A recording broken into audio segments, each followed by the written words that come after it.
শুধু বন্ধুরা কেমন আছেন সবাই? আশা করি সবাই ভালো আছেন। টেকনিক্যাল সলিউশন ভিডিও আজকের ভিডিওতে সবাইকে স্বাগতম।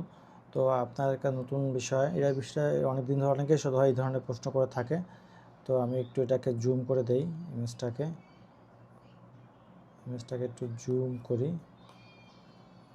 একটু এখানে বলছে যে your payment method of your payout account Rina Akter was updated to protect your account earning will be hold 9 September.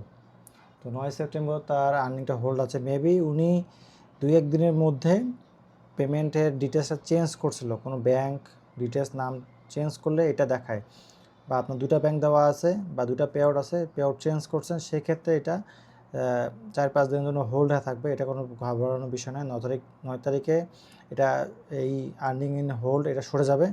সরে গিয়ে আপনার আপনি নতুন সেট আপ করছেন, মেবি এটাও হতে পারে, আপনার 21 তারিখে উইথড্র দেবে।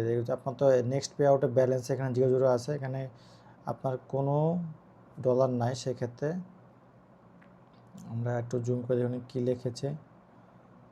লিখছে এখন পে আউট হোল্ড দেখাচ্ছে। এটা কি আসবে? হ্যাঁ, এটা আসবে যদি আপনার 8-9 তারিখে এখানে অ্যাড হওয়ার কথা।